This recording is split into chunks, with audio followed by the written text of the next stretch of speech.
ایک وتر کی ادائیگی کا طریقہ. عائشہ رضی اللہ تعالی عنہا سے روایت ہے، انہوں نے فرمایا کہ رسول اللہ صلی اللہ علیہ وسلم ہر 2 رکعت پر سلام پھیرتے تھے اور ایک وتر پڑھتے تھے.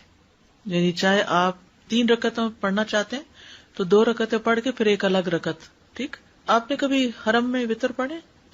مختلف طرح سے پڑھاتے ہیں نا، کبھی تو 3 ایٹ اسٹریچ پڑھا دیتے ہیں اور کبھی کیا کرتے ہیں 2 کے بعد سلام پھیر دیتے ہیں اور پھر ایک کھڑے ہو کے پڑھتے ہیں. تو ایک طریقہ یہ ہے. 3 وتروں کی ادائیگی کا طریقہ. نماز وتر کو مغرب کی طرح 2 تشہد کے ساتھ نہیں پڑھا جائے گا. یعنی اگر 3 وتر پڑھنے ہو تو 1 تشہد اور 1 سلام، یا پھر 2 تشہد اور 2 سلام کے ساتھ پڑھے جائیں گے. مغرب کی طرح نہیں ہونے چاہیے وتر. مغرب میں کیا ہوتا ہے 2 رکعت کے بعد آپ تشہد پڑھتے ہیں، پھر 1 رکعت کھڑے ہو کر پھر آپ نماز پڑھی کرتے. وتر میں یہ نہیں ہوگا. وتر میں کیا ہوگا، 3 رکعتیں کٹھی پڑھ کے آخر میں بیٹھیں گے، ایک طریقہ. دوسرا 2 پڑھ کے سلام پھیر کے پھر ایک اور الگ پڑھیں گے. ابن عمر سے مروی ہے، انہوں نے کہا رسول اللہ صلی اللہ علیہ وسلم وتر اور 2 رکعتوں کے درمیان سلام کے ذریعے فصل فرماتے تھے اور ہمیں سلام کی آواز سنواتے تھے. ٹھیک ہے، اونچی آواز سے سلام کرتے تھے. حضرت عائشہ سے مرفوعاً مروی ہے کہ آپ صلی اللہ علیہ وسلم 1 رکعت وتر پڑھتے اور 2 رکعتوں کے بعد آخری رکعت ادا کرنے سے پہلے باتیں بھی کر لیتے تھے. یعنی جب سلام ہو گیا تو پھر اس کے بعد آپ بات بھی کر سکتے ہیں. اس سے یہ پتہ چلتا ہے کہ چاہے 3 وتر کی نیت سے آپ پڑھ رہے ہیں 2 رکعت، تب بھی اس 2 رکعتوں کے بعد کوئی بات چیت کرنی پڑے تو کر سکتے ہیں. 3 رکعتیں 1 2 3 بغیر تشہد کے 3 رکعتیں پڑھ کے تیسری میں پھر اتحیات اینڈ تک پڑھنا، ایک طریقہ یہ ہے. دوسرا کیا ہے 2 رکعتیں پڑھ کے سلام پھیر کے پھر ایک اور رکعت پڑھ کے اس کو وتر بنانا. حضرت ابو ہریرہ سے روایت ہے کہ رسول اللہ صلی اللہ علیہ وسلم نے فرمایا 3 وتر نہ پڑھا کرو، 5 اور 7 وتر پڑھا کرو اور مغرب کی نماز سے مشابہت نہ کرو. ٹھیک ہے، یعنی 3 کی بجائے 5 اور 7 وتر، اس کے مطلب 3 منع ہے، 3 مغرب کے ساتھ مشابہت منع ہے بس. 5 اور 7 وتروں کی ادائیگی کا طریقہ.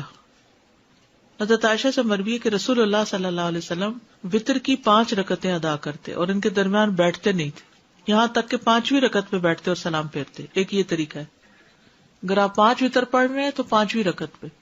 یہ جو اوپر والی حدیث میں ہے نا 3 نہ پڑھو، بلکہ اگر زیادہ رکعتیں پڑھنی ہے تو پڑھتے جاؤ آخری پہ جا کے اتحیات پڑھو. ام سلمہ سے روایت ہے، انہوں نے فرمایا کہ رسول اللہ صلی اللہ علیہ وسلم 7 یا 5 رکعت وتر پڑھتے تھے اور ان کے درمیان سلام یا کلام کے ساتھ تفریق نہیں کرتے تھے.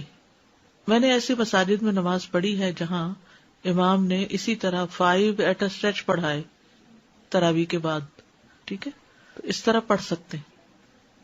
9 رکعت کا طریقہ.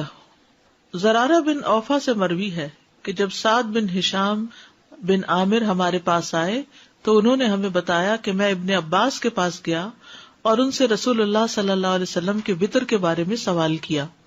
تو ابن عباس نے ان سے کہا کیا میں تمہیں ایسی شخصیت نہ بتاؤں جو رسول اللہ صلی اللہ علیہ وسلم کی وتر نماز کو زمین پر بسنے والے تمام لوگوں سے زیادہ جانتی ہیں؟ میں نے کہا کون؟ فرمایا عائشہ رضی اللہ عنہا، کیونکہ وہ آپ کی بیوی تھی، آپ کی خلوتوں کی ساتھی تھی. ہم وہاں گئے، انہیں سلام کہا، ان کی خدمت میں حاضر ہوئے اور ان سے سوال کیا.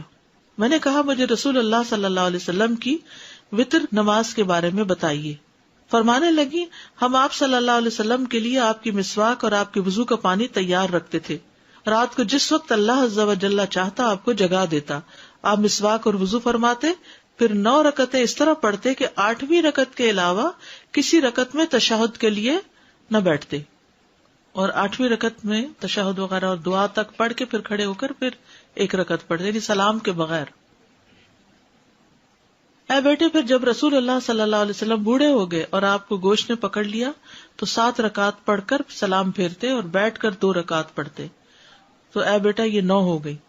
آپ جب کوئی نماز شروع فرما لیتے تو اس پر ہمیشگی اور پابندی کو پسند فرماتے. وتر میں قرات کون سی صورتیں پڑھی جائیں؟ سورۃ الاعلی، الکافرون اور الاخلاص.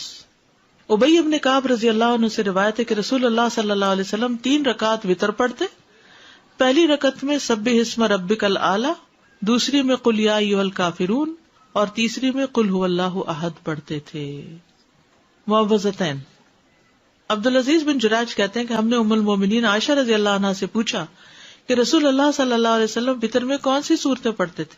تو انہوں نے کہا آپ پہلی رکعت میں سبح اسم ربک الاعلی، دوسری میں قل یا ایھا الکافرون، اور تیسری میں قل ھواللہ احد اور المعوذتین، یعنی یہ بھی آتا ہے، خالی قل ھواللہ بھی آتا ہے اور اس کے ساتھ معوذتین بھی آتے ہیں۔ سورۃ النساء کی آیات۔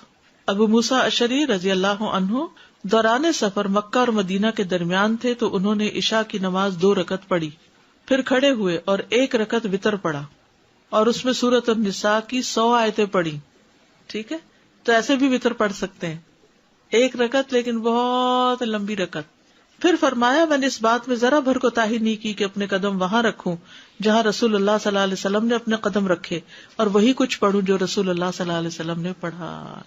ٹھیک ہے، تو یہ سفر میں وتر پڑھنے کی دلیل بھی ہے اور لمبے وتر پڑھنے کی بھی۔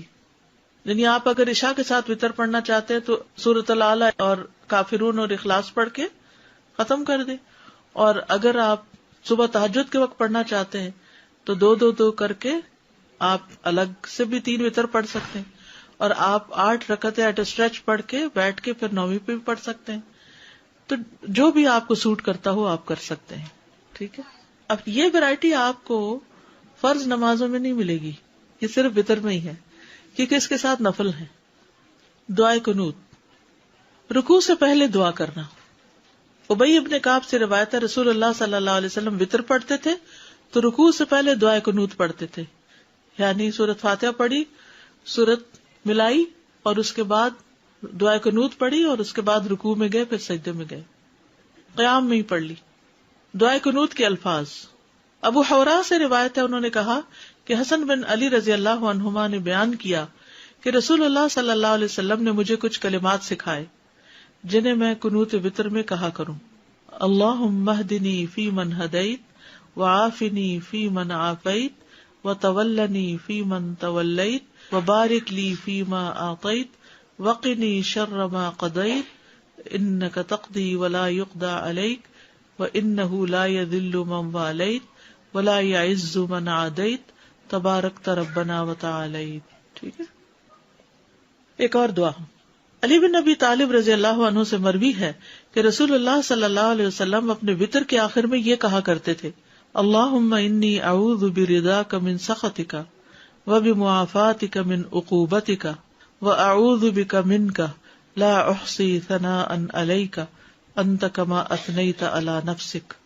اور ایک اور دعا بھی جو پڑھتے ہیں، اللہم انا نستعینک ونستغفرک ونؤمن بک ونتوکل علیک ونثنی علیک الخیر ونشکرک ولا نکفرک ونخلع ونترک من یفجرک، اللہم ایاک نعبد ولک نصلی ونسجد والیک نسعی ونرجو رحمتک ونخشی عذابک ان عذابک بالکفار۔